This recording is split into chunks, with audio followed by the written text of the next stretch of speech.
Ayun na nga mga kababayan, ano? At tuloy lang po yung kwentuhan natin at sabi ko nga po na medyo ayoko munang i-topic itong mga politikong ito dahil mag-iinit lang ang ulo ko. But anyway, ay konting pasada lang po ng konti. At kung inyo pong na panood yung press conference ni BP Sara, ay talagang kitang-kita nyo yung panggigigil eh. Di ba? At grabe yung kung aking titimbangin ay mas mabigat pa sa mundo yung bigat na binitawang salita ni BP Sara. Imagine nyo naman, di ba, sinabi niya na huhukain niya yung puntod ni Marcos Sr. at yung buto niya itatapon daw niya sa West Philippines. Ayan. Di ba ba? At napakarami pa pong ibang sinabi. At imagine niyo at yun daw nga nag-graduate ng sa PMA na nag-attend sila BP Sara at saka itong si Bangag ay hinihingi daw yata nung estudyante yung relo ni Bangag. Hindi man lang daw ibinigay ni Bangag. At parang maging ako ay din na nakaramdam din ng lungkot dahil unang-una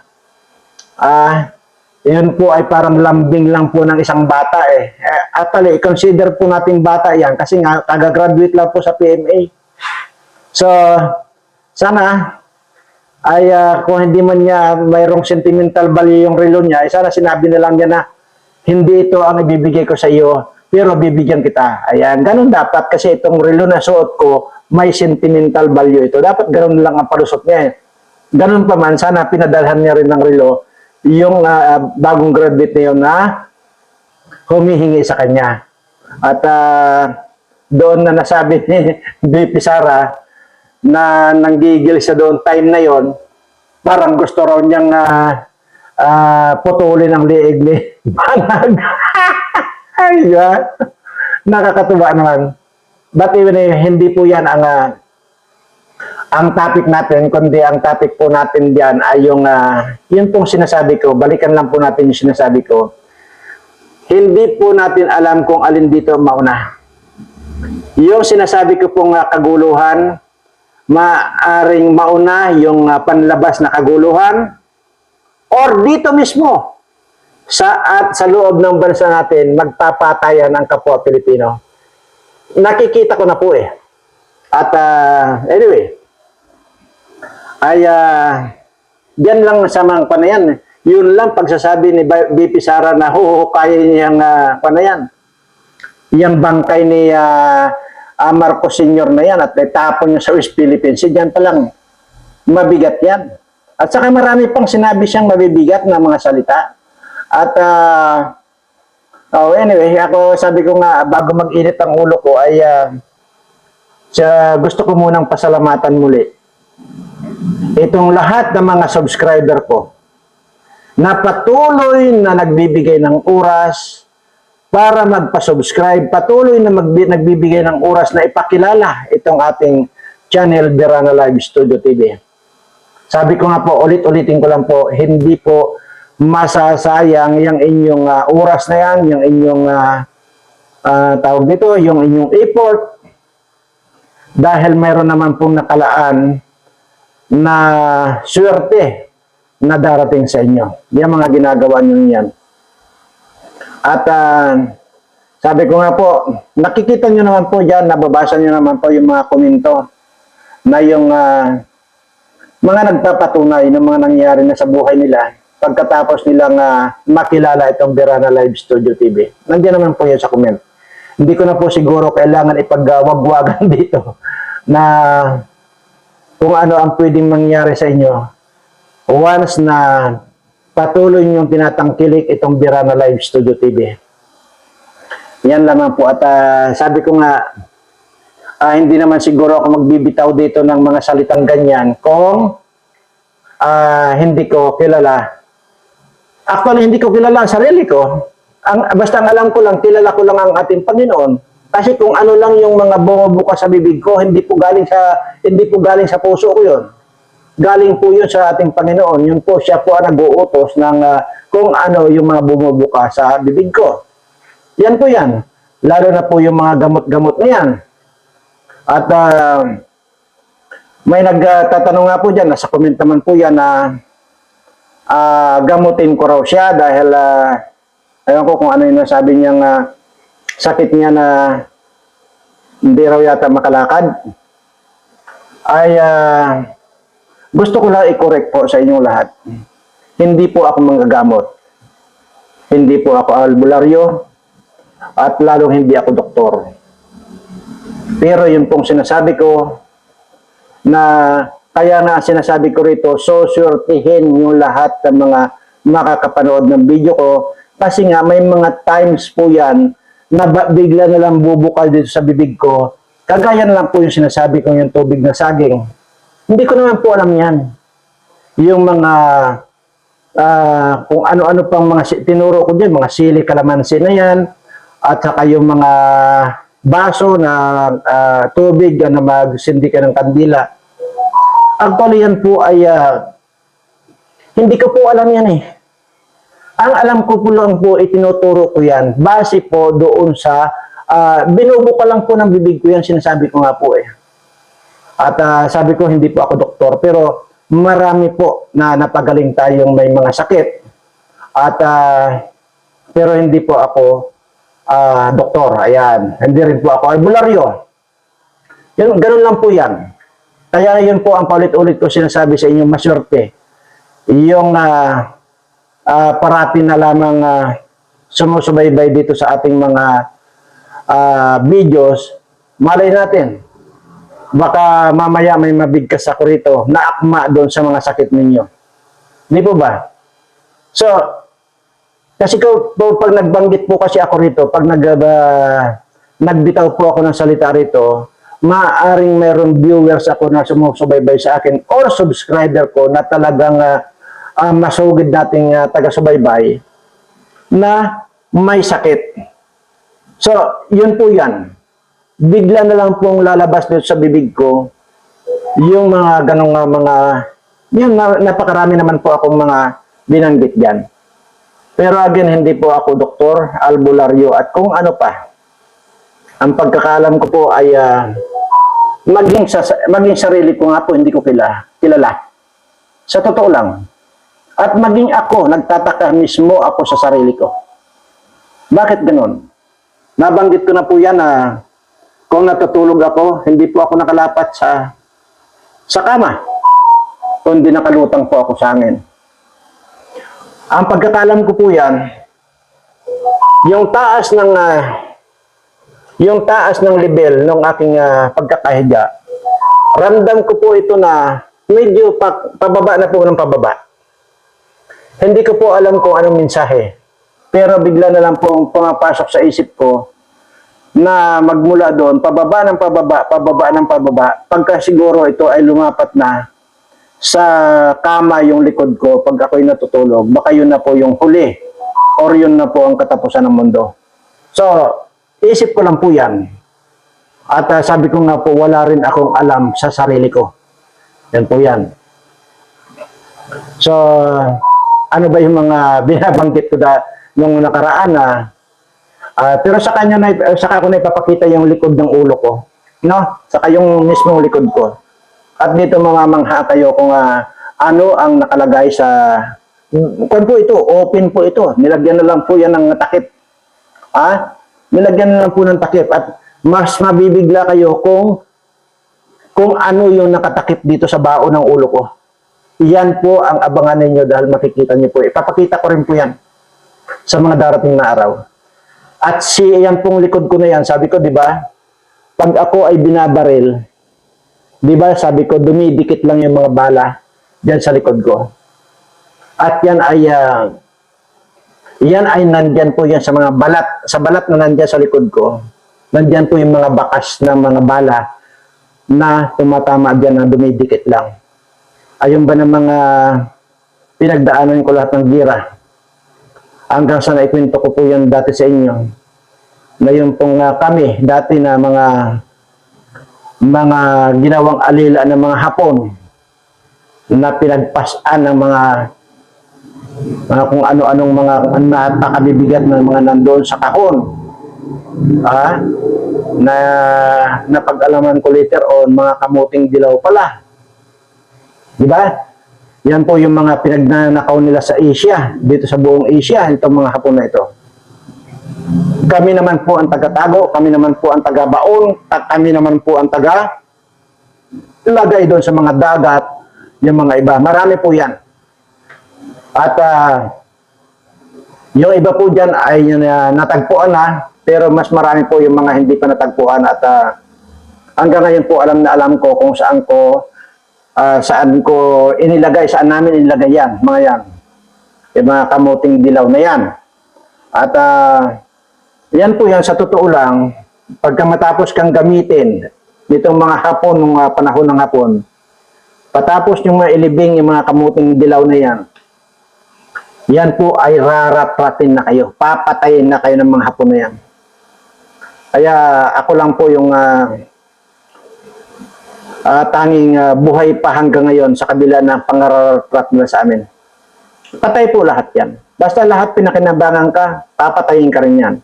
Pero yun nga po, sa sinasabi ko, dumidikit lang po yung bala dito sa likod ko.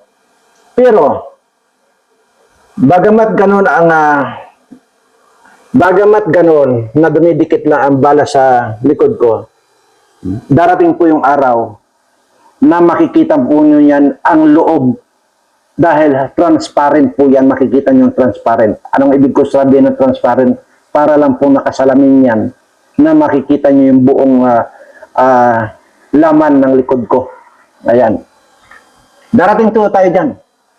At sabi ko nga po, medyo pababa na ng pababa yung level noong pagtulog ko.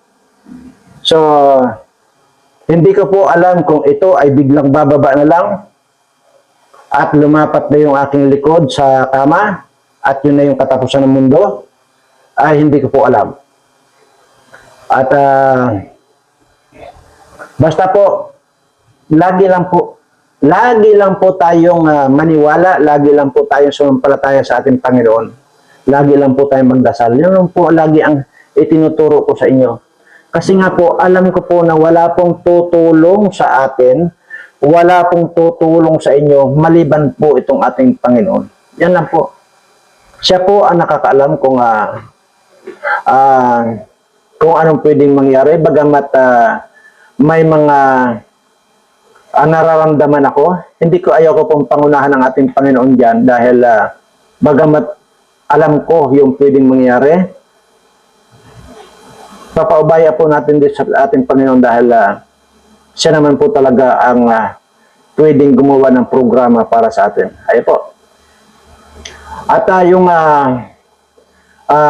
bagamat nagpasalamat na ako kanina, ganun po kasi ako mag-appreciate dito sa lahat ng mga tao na naniniwala sa akin. Kaya uulitin ko lang naman po, ulit, na maraming salamat po doon sa nagbibigay ng oras na para magpa-subscribe dito sa channel ko, Birana Live Studio TV. Actually, hindi ko po channel ito. Ulit-ulit ko pong sinasabi yan na ginawa ko po ang channel na ito para po sa inyong mga subscriber po. Kaya yan po yung inyong alagaan at bigyan ng oras na para panuorin lahat yung mga uploaded video ko para sa ganun ay tuloy-tuloy yung pagpasok ng revenue at yun naman po ay pag naipon natin, yan naman po lahat ay mapupunta sa inyo. Ganun lamang po. Ayaw kong balikan itong mga, ayaw ko munang itapit talaga itong mga politikong ito, bagamat napakaraming topic na dapat nating itapik. Ay sabi ko nga po, baka masira lang yung mood ko at baka hindi ko na mamalayan na nakakapagbitaw na pala ako rito ng masasamang salita. At yun po talaga dapat kong iwasan Kumari po talagang gusto kong iwasan yon.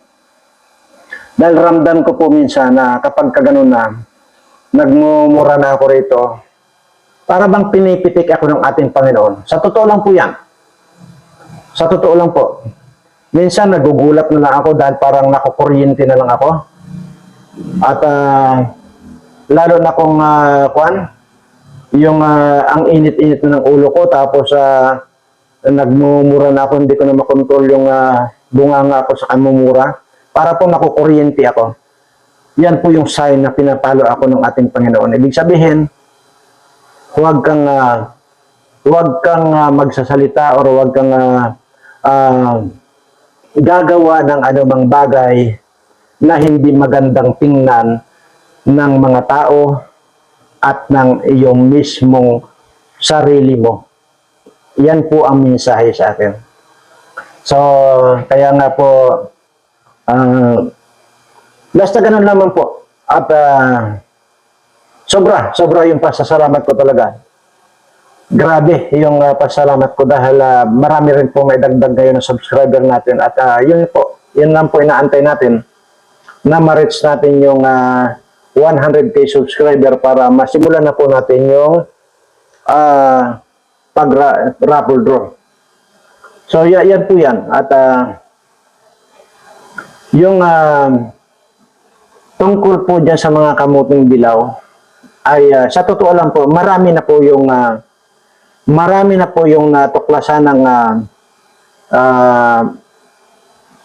gobyerno man o ano, marami po yung natuklasan nila, nakuha na nga nila yung iba. Pero yung iba po kasi inilipat ko rin kasi nga alam ko po may mapa yan eh.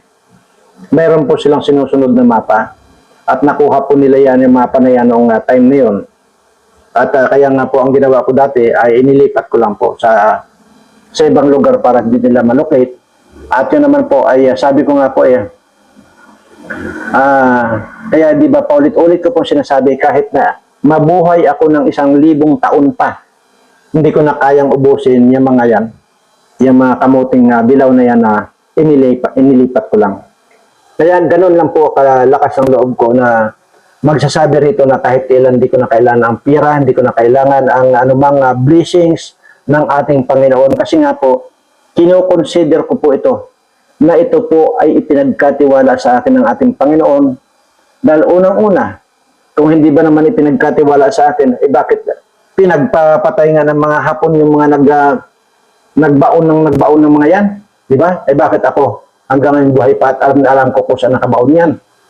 At yung iba po, marami na rin po ako nailipat, pero may mga hindi pa po ako nilipat, pero intact po nandyan lang. Alam na alam ko po kung saan. So, yun po yung siguro may time na gusto ko lahat ng mga subscriber ko isasama ko para sa ganun on the spot. May kan po dyan may mababaw lang po eh. On the spot, sige. Hukayin natin na sabay-sabay, hukayin ninyo at parti-partihin nyo ora mismo. Hindi ko na po kailangan yan eh. Sabi ko nga po bago dumating yung 200 years old ko. Kasi nga po sabi ko nga, pagtungtong ng 200 years old ko, which is 24 years na lang ang ilalagay ko rito. Pagtungtong alas 12 eksakto ng hating gabi, pagpatak ng alas 12 na ganyan, tigok na rin ako. Mawala na rin ako ng buhay. So yun po, sino ngayon ang tao na nakakaalam ng kanyang kamatayan? Ako pa rin po yan. At sino ba yung tao na nagsasabi? Lagi ko sinasabi to. Sino yung tao na nagsasabi nga hindi ko na kailangan ng pera kahit kailan? Ako pa rin po yun. Ganun po. So speaking doon sa kinikwento ni BP Sara na yung graduate na estudyante sa PMA, hindi ko po alam yun kung kailan yun, pero na siguro ngayon lang yun kasi nga ngayon lang sila naging BP, so 2 years ago, di ba? So ibig sabihin 1 year or 2 years ago yung nagkaroon sila ng pagsasama ni Bangag na pumunta doon sa graduation na yon. So kung 2 years ago lang or 1 year ago, kung sino ka man na estudyante na humingi ng relo, hiningi mo yung relo ni Bangag at hindi binigay sa iyo, ay tinatawagan kita ng pansin at pumunta ka rito, mag-comment ka rito kung sino ikaw. At ako na yung magbibigay sa iyo ng relo. At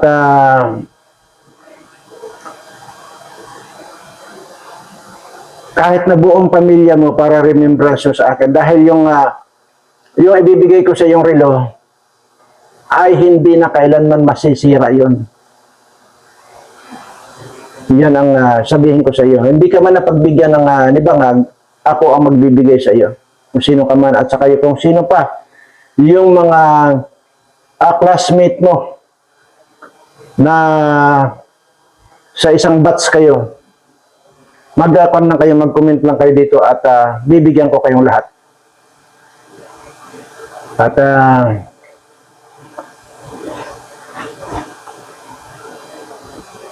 kung kanya napapansin nyo, iba-iba yan, ay hindi ko na sasabihin kung magkano ang presyo nito. Pero sayang lang talaga. Sinayang na hinayang ako doon sa Facebook ko. Yung Aqua Verana. Sana po mayroong nakakapanood dito na may alam kung paanong i-recover yung Facebook ko. Aqua Verana po yun. Ang Facebook ko, Aqua Verana. Ayan po yan. Kung marirecover lang po natin, makita niyo po ron kung ilang track na relo ang ipinamigay ko doon sa mga live ko dati. Yan po yan. Pero pagdating po sa mga bigas na yan, mga grocery na yan, never ko pong iblinag yan doon sa Facebook ko. Never ko pong nilive yan doon sa Facebook ko. Pero mga relo, yan po, nandyan po makikita nyo kung ilang track yan na mga pinamigay kong mga relo. So, yan po, sayang talaga dahil wala akong kuwan. At saka nandoon rin po sa Facebook account ko yung itsura ko mismo na para akong panggatong na panggatong. Yung itsura ko mismo para akong panggatong na para bang kung nakakita kayo yung kagaya na halimbawa nitong yung nilaladlad tuwing ano yan, sa Quiapo na yan, yung nilaladlad. Diyan yung binabiyahe nila, yung nilalabas nila dyan taon-taon dyan sa yung sa Quiapo na yan.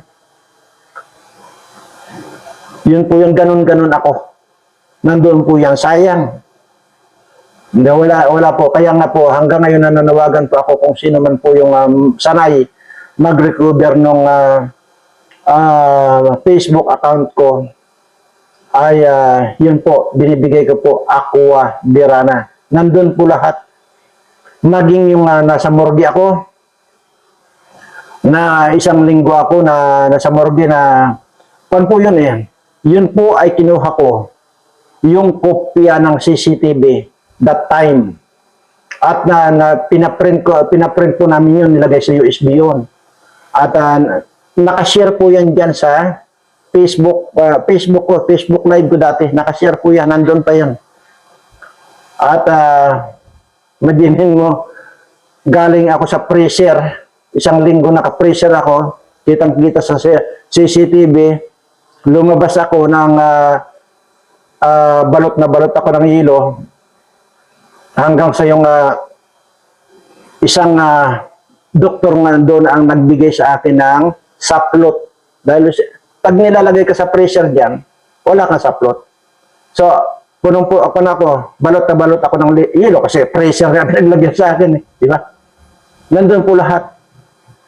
At saka kung yun pong aking litrato na nakahiga, na para bang sabi ko parang panggatong na kahoy, yun yung ganyan-ganyan itsura yung sabi ko nga yung pinaparada dyan once a year dyan sa Quiapo. Ewan ko ano yun. Ganon-ganon po. Nakala nyo parang parang inukit akong kahoy. At napakaitim na, ang sobrang itim na, parang sabi ko, parang panggatong. Yun. Nandun po lahat sa Facebook ko. At sayang po hindi nyo makita. At nandun nga yan. Isinare ko po yan dati. Yan po yung time na COVID na kung saan ay daldal ako ng daldal. Yan po bang kahit na walang nakikinig sa akin, walang nanonood, daldal lang ako ng daldal na ang sinasabi ko dati, lahat na makakapanood dito sa aking live na ito, kumuha kayo ng talbos ng sampalok, ngatain nyo pagka lumabas kayo ng bahay. Daldal ako ng daldal yun. Alos walang ko na nga eh. Tapos kasi ito ka po ang makakapagsalba sa inyo, itong usbong ng sampalok. Huwag niyong tanggalin sa bunganga niyo, basta ngata lang kayo ng ngata lang kayo ng ngata pagka lumalabas kayo ng bahay ninyo. Yan po yun. At napakarami po yun yung comment po. Hindi nyo mabilang kung ano yung comment na pagpapasalamat dahil doon sa itinuturo ko na usbong lang ng sampalok. Hindi ka na papasukan ng virus ng COVID na yan. Yan yun eh.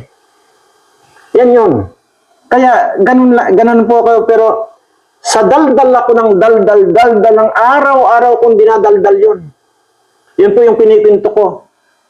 Pero yung ultimong kapitbahay ko, na hindi naniwala sa akin, lahat yun, 3 pamilya po yun, patay lahat yun. Dahil ang sinasabi nila, puro lang daw ako kalokohan. Pero yung iba, ay pasalamat sila. Yun po yun eh. So kada daldal ko, wala na akong ibang ginawa kundi magdadaldal lang gano'n. Anong nangyari? Tinake down yung Facebook live ko. Wala na. Pati yung account ko na Aquabirana, tinanggal. Sabi ko nga po, napakarami kayong makikita sana doon na yung binigyan natin ng mga relo. Sabi ko nga, at binigyan natin ng yung mga tawag dito, yung papremyo na yung mayroon po ako umabot po yun sa 2 million yung papremyo ko dati. Tapos 1.5 million, 1 million, marami po dyan yung kalahating milyon, napakarami po yan. At may mga nanalo rin po yung package na mga grocery, mga motorsiklo, yung sasakyan, nandyan po doon po sa Aquabirana. Nandun po yan. So, hindi lamang po ngayon ako nagpaparapol. Noon pa po. Matagal na po, nung panahon ng COVID na yan. So, yung iba, sabi ko nga, kaya ito na naman, itong sili at kalamansi. Kasi nagbabase po ako doon kung anong klaseng virus ang pwede nilang pakawalan. So ngayon po, doon sa pag-aaral namin, diyan po sa mga posible lang ito, yung mga posibleng pakawalan nilang virus, ang pwede lang po sumangga rito yung kalamansi at saka sili. Doon po sa mga hindi pa ninyo alam yung proseso ng kalamansi at saka sili, nandiyan po yung sa video ko, hanapin nyo lang po, nandiyan po yan. Hindi po mawawala yan. Ay, siya nga pala. Ito.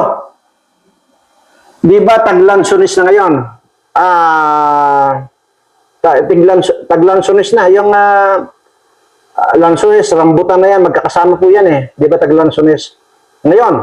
So, huwag po kayong manghihinayang na bumili ng lansonis. Kumain lang po kayo ng kumain ng lansonis, mura naman. Tapos, ano man sakit meron kayo ngayon, ito na po yung sinasabi ko eh, na bigla na lang may bibitawan ako salita eh. Ano man sakit meron kayo, yun pong, pagkatapos yung kainin yung lansones, ano? Yun pong balat noon, yung balat ng lansones na yun, at saka yung buto, biyakin nyo lang po yung buto. Pagsamahin nyo po yun, lagain nyo po yung balat nun at saka buto. At uminom po kayo ng isang shot. Halimbawa kung lalo na kayong manginginom dyan, yung mga shot, ano ba ibig sabihin ng shot? Alam na ng mga manginginom yan eh. Yung maliit na baso, ganyan, isang shot. Uminom po kayo tuwing gabi. Ayan.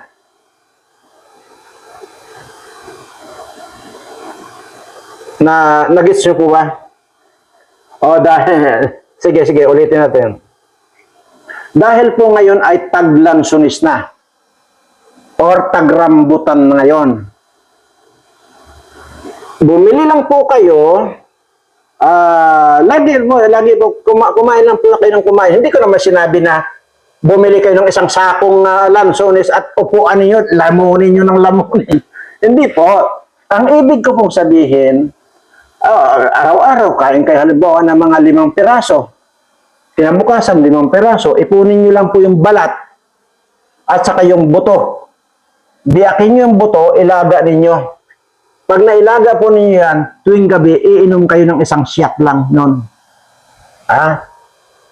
Kung nakakain na kayo ng lansones na matamis, yung balat at saka yung buto nun, mapapakinabangan nyo sa lahat po ng mga sakit yun. Yun po, sinasabi ko na mayroon ng pong biglang papasok dito biglang lalabas sa bunganga ko. Hindi ko po alam yan. Pero, yan po eh. Sinasabi ko na po yun, nakakasubaybay po sa mga video ko. Sabi ko nga po, bigla na lang po yan lalabas sa akin. Yan po. So, muli po, sa lahat po ng mga, tawag dito, sa lahat po ng mga subscriber ko na nagbibigay ng inyong mga oras, muli po ang aking pasasalamat. Sabi ko nga po sa inyo, yung tumangkilik dito sa aking channel, na channel din ninyo, sisiguraduhin ko sa inyo, ang pagpapala ng ating Panginoon ay sa inyo. Tandaan po ninyo. At muli po, itinataas ko ang aking mga kamay sa lahat po ng mga subscriber kong mga may sakit, may mga problema sa buhay. Sana Panginoon, tanggalin mo na po ngayon din ang mga nagpapahirap sa kanilang buhay. Maraming salamat Panginoon at umaasa ako na i-grant mo lahat ng aking mga dasal para dito sa mga subscriber ko. Maraming salamat Panginoon at siyempre dito sa aking mga subscriber, mahal na mahal ko po kayong lahat.